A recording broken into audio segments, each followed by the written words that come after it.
नमस्कार विद्यार्थी मित्रांनो, स्वागत आहे तुमचं आपलं चॅनल एमपीएससी गर्लवरती। मित्रांनो, पीएसआय म्हणजेच पोलीस सब इन्स्पेक्टर, ज्याला मराठीमध्ये आपण पोलीस उपनिरीक्षक असे देखील म्हणतो। तर या पीएसआय पदाकरिता जर तुम्ही प्रिपरेशन करत असाल तर काही डाऊट्स असतात की मुख्य परीक्षेचा अभ्यास हा नेमका कधी सुरू करावा। जेव्हा आपण आता नेमकंच कुठेतरी सुरुवात केलेली आहे, डिग्री झालेली आहे किंवा लास्ट इयरला आहात, आता कुठेतरी पीएसआयची तयारी स्टार्ट करायची आहे, तर मग मुख्य परीक्षेचा अभ्यास जो आहे तो कधी फर्स्ट डे पासूनच मुख्य परीक्षेच्या अभ्यासाला वेळ द्यायला पाहिजे, लगेच 2 तास 1 तास काढून, की नंतरही केलं तरी चालेल किंवा नंतरही त्या 2-3 महिन्याच्या कालावधीत कव्हर होईल। हे सगळे डाऊट तुमचे आज या व्हिडिओमध्ये मित्रांनो क्लिअर होणार आहेत की तुम्हाला मुख्य परीक्षेचा अभ्यास नक्की कधी सुरू करायला हवा। हा डाऊट तर क्लिअर होईल मित्रांनो, पण त्यापूर्वी तुमचा फक्त 2 मिनिटाचा वेळ मी घेईल।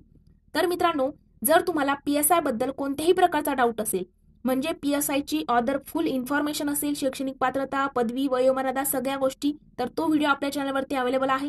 त्यासोबत पीएसआयची महत्त्वाची डॉक्युमेंट सुद्धा आपल्या चॅनलवरती आहे। पीएसआयची मेडिकल टेस्ट कशी होते, त्यासोबत पीएसआयची फिजिकल टेस्ट कशी होते, काय क्रायटेरिया आहे मेल आणि फिमेलला।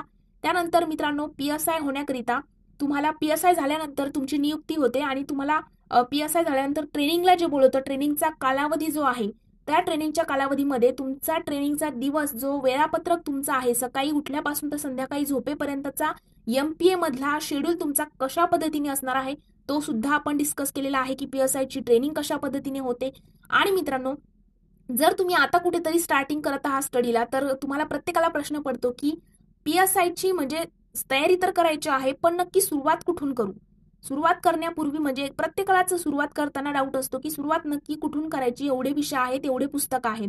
तर तो सुद्धा व्हिडिओ मी अपलोड केलेला आहे, तुम्ही जाऊन बघू शकता की सुरुवात नक्की कशी करायची। तर आपण आजच्या व्हिडिओमध्ये बघणार आहोत की पीएसआयला जी मेन्स आहे, मेन्समध्ये मराठी आणि इंग्रजी हे 2 विषय एक्स्ट्रा ऍड होतात, तर मग तो विषय जो आहे, ते 2 विषय ते कधी स्टार्ट करायला पाहिजे। तर मित्रांनो, चला आपण व्हिडिओला सुरुवात करूया। पण त्यापूर्वी जर तुम्ही चॅनलवरती हा व्हिडिओ पहिल्यांदाच बघत असाल तर चॅनलला सबस्क्राईब करून बेल आयकॉनवर देखील प्रेस करायला विसरू नका, जेणेकरून अशीच महत्त्वपूर्ण स्पर्धा परीक्षेविषयीची माहिती आणि सोबतच नवीन नवीन अपडेट तुमच्यापर्यंत लवकरात लवकर पोहोचेल। चला तर मित्रांनो, आपण आजच्या व्हिडिओला सुरुवात करूया। तर मित्रांनो, पीएसआय होण्याकरिता तुम्हाला एमपीएससीच्या मार्फत म्हणजे महाराष्ट्र पब्लिक सर्व्हिस कमिशन, ज्याला महाराष्ट्र राज्य लोकसेवा आयोग आपण म्हणतो, तर त्याच्या थ्रू तुम्हाला एक्झाम द्यावी लागते। एक्झामचे 4 टप्पे आहेत, पूर्व परीक्षा, मुख्य परीक्षा, शारीरिक चाचणी आणि त्यानंतर तुम्हाला त्या ठिकाणी चौथं जे आहे टप्पा मुलाखत आहे। आणि हे 4 टप्पे पार केल्यानंतर तुमची नियुक्ती जी आहे ती पीएसआय पदी होत असते। तर मित्रांनो, पहिला टप्पा जो आहे पूर्व परीक्षा, त्यामध्ये तुम्हाला माहित असेल की आपल्याला इतिहास, भूगोल, राज्यशास्त्र, अर्थशास्त्र, त्यानंतर चालू घडामोडी, सामान्य विज्ञान, अंकगणित, बुद्धिमत्ता हे विषय विचारले जातात। आणि त्याचा सगळा अभ्यासक्रम आता तुमचा झालेला असेल तर तेव्हाच तुम्हाला हा डाऊट असेल किंवा मग कुठे तुम्ही स्टार्टिंग करत आहात। तर बघा, मराठी आणि इंग्रजी आता जो पूर्व परीक्षेला जे 8 विषय आहेत मित्रांनो, तर मुख्य परीक्षेचा जर आपण पॅटर्न बघितला तर मुख्य परीक्षेला आपल्याला 2 पेपर असतात। पहिल्या पेपरला तुम्हाला मराठी इंग्रजी विषय आहे आणि दुसऱ्या पेपरला मग सगळे प्रीचेच सब्जेक्ट तिकडे असतात। म्हणजे आपण जेव्हा प्रीचा अभ्यास करतो तर त्याच वेळेला आपल्याला या ठिकाणी प्रीचा अभ्यास करताना आपला 80 ते 90% सिलेबस हा मेन्सचा पण कव्हर होत असतो सेकंड पेपरचा। ओके, तर त्या वेळेला आपल्याला सेकंड पेपरला काही वेगळं करायची गरज पडत नाही। मात्र 2 विषय असे आहेत, मराठी आणि इंग्रजी, हे फर्स्ट पेपरला पूर्णपणे नवीन ऍड होतात। मग याचा अभ्यास कसा करावा। जर तुम्ही आताच कुठेतरी स्टार्टिंग करत असाल, आता तुम्ही नेमकंच कुठेतरी पुस्तकं वगैरे आणलेले आहेत आणि आणखी विषय सुद्धा कव्हर झालेले नाहीत, तर मित्रांनो, मुख्य परीक्षेकडे बघू नका। काय म्हणते मी की आत्ताच तुम्ही मराठी इंग्रजी करू नका। जर तुम्हाला पूर्व परीक्षेचाच तुमचा सिलेबस अजून नीट कव्हर नाहीये तर तुम्हाला मुख्य परीक्षेला लगेच स्टार्टिंग करायची नाही। तुम्हाला स्टार्ट कधी करायचे आहे मराठी इंग्रजी, तर बघा, आता तुमचं दिवसाचं वेळापत्रक कसं आहे, तुम्ही अभ्यास किती तास करता आहात त्यावरती ते डिपेंड आहे। आता जर तुम्ही पूर्व परीक्षेचे जे आपले 8 विषय आहेत, इतिहास, भूगोल, राज्यशास्त्र, अर्थशास्त्र, अंकगणित, बुद्धिमत्ता, चालू घडामोडी, हे जे 8 विषय आहेत मित्रांनो, हे 8 विषय तुमचे किती पर्सेंट कव्हर झालेले आहेत। ओके, जर तुमचा पूर्व परीक्षेचा अभ्यास हा सगळा म्हणजे मी सगळे विषय म्हणतीये, पूर्व परीक्षेला आपल्याला जे 8 विषय आहेत ते 8 विषय तुमचे प्रॉपर कव्हर झालेले आहे, म्हणजे सगळे विषय एकदा तरी सगळे वाचून तुमचे व्हायला हवे। असं नाही की फक्त मोस्ट वेटेज टॉपिकच करतोय आणि त्यावरती प्रश्न आले तर आले। तुम्हाला सगळा सिलेबस कव्हर करायचा आहे, कोणताच टॉपिक या ठिकाणी स्किप करायचा नाही, कोणताच विषय तर सोडा, टॉपिक सुद्धा स्किप करायचा नाही। सगळं तुमचं एकदा तरी वाचून व्हायला हवं, एकदा ते दोनदा। आणि मित्रांनो, पूर्व परीक्षेचा तुमचा जो सिलेबस आहे तो सगळा कव्हर झाल्यानंतर टोटल मी सगळे सब्जेक्ट बोलते, सगळं मराठी इंग्रजी, मराठी इंग्रजी म्हणते, मॅथ रिझनिंग जर असेल, मॅथ रिझनिंगचा सुद्धा एक ना एक टॉपिकचे तुमचे क्वेश्चन सॉल्व्ह करून झालेले पाहिजे. अशा पद्धतीने तुमचा पूर्व परीक्षेचा जेव्हा 80 ते 90% सिलेबस कव्हर झालेला असतो आणि जेव्हा तुम्ही रिव्हिजन मोडवरती असता, मी काय बोलते, रिव्हिजन मोडवरती, म्हणजे तुमचा पूर्व परीक्षेचा सगळा सिलेबस हा 85 ते 90% कव्हर झालेला आहे आणि आता तुम्ही रिव्हिजन मोडवरती आहात, म्हणजे फक्त आता रिव्हिजन करताय. म्हणजे जेव्हा आपण स्टार्टिंग करतो अभ्यासाला तेव्हा आपल्याला खूप आपला गोंधळ उडलेला असतो की नक्की हे वाचू की ते वाचू. पण जेव्हा आपला बघा, सुरुवातीला तुम्ही 10-10 तास जरी लायब्ररीमध्ये बसत असाल तर तुम्हाला तोही वेळ कमी वाटतो जेव्हा तुमचा सिलेबस कव्हर नसतो. मात्र तुमचा सगळा सिलेबस एकदा कव्हर झाला की तुमच्यामध्ये एक कॉन्फिडन्स बिल्ड झालेला असतो की मी आता हे करू शकतो. आता एकदा सगळा सिलेबस कव्हर झालेला आहे, माझं PYQ अनालिसिस झालेलं आहे, आता मला लक्षात येते की प्रश्न कुठे कुठे येत आहेत. मग एकदा तुम्हाला ते सगळं नियोजन एकदा कळलं, एकदा तुम्ही आयोगाची नस पकडली ना मित्रांनो, म्हणजे तुमचा प्रीचा सिलेबस कव्हर झाला, तुम्ही सगळे PYQ सॉल्व्ह केलेले आहेत आणि आता तुम्ही रिव्हिजन मोडवरती आहात, म्हणजे कोणत्या टॉपिकवरती जास्त प्रश्न येतात हे सगळं तुमचं सगळं झालेलं आहे. ओके, आणि आता तुम्ही रिव्हिजन करत आहात, तर त्यावेळेला तुम्ही मराठी इंग्रजी घ्यायला काहीच हरकत नाही. म्हणजे मी काय म्हणते की सुरुवातीला जर तुम्ही कुठेतरी 10 तास देत होते, त्यानंतर तुमचा सगळा सिलेबस कव्हर झाल्यानंतर तुमचे ते 10 तासावरचा अभ्यास कुठेतरी 5 तासातच तुम्हाला सफिशियंट वाटायला लागतो, कारण तेव्हा तुम्ही फक्त रिव्हिजन देत असता. मग रिव्हिजन आपण काय जास्तीत जास्त एका दिवसामध्ये, तेव्हा तुम्ही एक एक टॉपिक जर कव्हर करत असाल तर रिव्हिजन मोडमध्ये तुम्ही एका दिवसात 3-3, 4-4 टॉपिक किंवा काही काही मुलं अख्खं पुस्तक सुद्धा एका दिवसात रिव्हिजन करतात. तर अशा पद्धतीच्या त्या मोडवरती तुम्ही आल्यानंतर तुम्हाला मराठी इंग्रजी घ्यायचं आहे.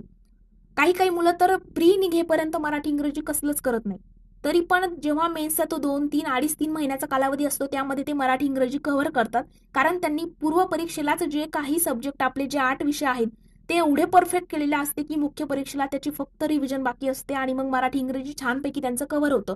मग मित्रांनो बघा, आता तुमचं सगळे सब्जेक्ट जे आहे कव्हर झालेले आहेत, तुम्ही रिव्हिजन करत आहात, तर त्यावेळेला तुम्ही रात्रीच्या वेळेला असो 2 तास तुम्ही मराठी इंग्रजी करता काढले तर काहीच हरकत नाहीये. 1 तास मराठीला रोज देत राहा, म्हणजे प्रीच्या सिलेबस कव्हर झाल्यानंतर प्रीचं जेव्हा रिव्हिजन चालू असेल त्या रिव्हिजन सोबत तुम्ही जर 1 तास मराठीला आणि 1 तास इंग्रजीला रोज देत असाल तर चांगली गोष्ट आहे. त्याच्यामध्ये तुम्ही व्हॉकॅब्युलरी असेल, त्यानंतर मराठीचं शब्दसंग्रह वगैरे वाचणं असेल, अशी सुरुवात तुम्ही मग थोडी थोडी हळूहळू करू शकता. किंवा मग मराठी आणि इंग्रजी व्याकरणचे एकदा मॅरेथॉन लेक्चर्स बघून मग एकदा तुम्हाला लक्षात येईल की मराठी इंग्रजी विषय नक्की काय आहे. एकदा मॅरेथॉन लेक्चर केलं की मॅरेथॉन लेक्चरची हीच खासियत आहे की लवकर त्या टॉपिक, म्हणजे सगळा विषय जो आहे तो तुम्हाला खूप कमी तासामध्ये, खूप कमी कालावधीमध्ये कळतो की त्या विषयामध्ये आहे काय, तर ते तुम्ही करू शकता. तुम्ही 2 दिवस एकदा, म्हणजे तुम्हालाच कळेल की आपण कुठेतरी स्टार्टिंग केलेली आहे, तर मग आपण काय करू शकतो, आपण मराठी इंग्रजीचे एक एक मॅरेथॉन लेक्चर बघू, त्यामध्ये आपल्याला कळेल की नक्की एक्झॅक्टली काय सिलेबस आहे. मग त्याचे 2 बुक्स घेऊन यायचे आणि मग तुम्ही रिव्हिजन सकाळच्या वेळेला जे आहे दुपारी मॅथ वगैरे केल्यानंतर सकाळच्या पासून तुम्ही GS कराल 12:30-1 वाजेपर्यंत, नंतर तुम्ही दुपारून मॅथ करता, कंपल्सरी 1.5 ते 2 तास प्रत्येक जण मॅथ करत असतो. आणि मग नंतरचा जो वेळ आहे तुम्हाला, तेव्हा जेव्हा आपल्याला संध्याकाळच्या वेळेला खूप आपला ब्रेन थकलेला असतो, मग नंतर कुठेतरी नवीन टॉपिक, नवीन विषय आपण घेतला की आपल्याला ते वाचायला आवडतं, मग त्यावेळेला तुम्ही रोज 1 तास मराठीला आणि 1 तास इंग्रजीला काढू शकता. पण कधी घ्यायचा नाहीये मराठी इंग्रजी ज्या वेळेला तुम्हाला काहीच माहिती नाहीये की सिलेबस काय, पॅटर्न काय, आणि डायरेक्टली तुम्ही सुरुवात करत असाल, पूर्व परीक्षेचाच अभ्यास आणखी कव्हर नाहीये, हे वाचू की ते वाचू असं होतंय, आणि त्याच वेळेला जर तुम्ही मराठी इंग्रजीची भर त्याच्यात घालत असाल तर पूर्ण गोंधळ उडणार आहे. त्यामुळे मराठी इंग्रजी त्या स्टेजला तरी तेव्हा सुरू करू नका. जेव्हा तुमचा सिलेबस 85 ते 90% कव्हर होईल त्यावेळेला मराठी इंग्रजी घ्यायला काहीच हरकत नाही आणि त्यावेळेला लोड सुद्धा वाटणार नाही ते वाचताना. नाहीतर काय होईल, जेव्हा तुम्ही पूर्व परीक्षेचा सिलेबस कव्हर नसताना मराठी इंग्रजी हातात घेतलं की तुम्हाला वाटेल की एवढा मोठा सिलेबस, आणि कुठेतरी तुम्ही डिमोटिवेट होणार की हे एवढं पडलं, हे वाचू की ते वाचू. हे वाचताना असं वाटेल की हे सगळे बुक्स आणखी बाकी आहेत. एक दुसरं बुक हातात घेतलं की वाटेल की हे सगळे बाकी आहेत. असं व्हायला नको. एक प्रॉपर नियोजन करा. पूर्व परीक्षेचा सिलेबस अगोदर नीट कव्हर करा. तो कव्हर करून PYQ अनालिसिस वगैरे सगळ्या गोष्टी झाल्यानंतर जेव्हा तुम्हाला क्लिक व्हायला लागतं की हो याच्यावरती जास्त प्रश्न आहेत, हे मोस्ट वेटेस्ट टॉपिक आहेत, हे सगळं एकदा तुम्हाला नियोजन कळलं, एकदा तुम्ही ट्रॅकवरती आले, पूर्व परीक्षेचा टेस्ट सिरीज वगैरे सोडवताना तुम्हाला ऍव्हरेज मार्क येत आहेत, तर तुम्ही मग कुठेतरी मुख्य परीक्षेच्या मराठी आणि इंग्रजी विषयात हात घालायला हवा. तर अशा पद्धतीने तुम्हाला मराठी इंग्रजी विषयाला सुरुवात जी आहे ती करायची आहे. मित्रांनो, मला नक्कीच असं वाटतंय की तुम्हाला व्हिडिओ जो आहे तो आवडलेला असेल, कारण की म्हणजे मला जे वाटते ती माहिती मी तुमच्यापर्यंत पोहोचवली. जर तुम्हाला व्हिडिओ आवडला असेल तर नक्कीच मित्रांनो या व्हिडिओच्या कमेंट सेक्शनमध्ये कमेंट करायचे आहे, किंवा जर तुम्ही चॅनलवरती पहिल्यांदा आले असाल तर सबस्क्राईब करून तुम्हाला कोणत्याही प्रकारचा डाऊट असू द्या, PSI पदाबद्दल असो की एमपीएससीच्या थ्रू येणारी कोणतीही पोस्ट असू द्या, किंवा अभ्यासक्रम असू द्या, किंवा कोणत्याही टॉपिकमध्ये तुम्हाला डाऊट असेल की हे समजतच नाहीये, इकॉनॉमिक्स जे आहे त्यामध्ये जास्त कन्सेप्ट आहेत, मग स्ट्रॅटेजी काय असायला हवी टॉपिक वाईज, सगळ्याच गोष्टी मी तुम्हाला क्लिअर करत जाईल. फक्त तुम्हाला मला कमेंट सेक्शनमध्ये तुम्हाला काय हवं आहे ते सांगायचं आहे.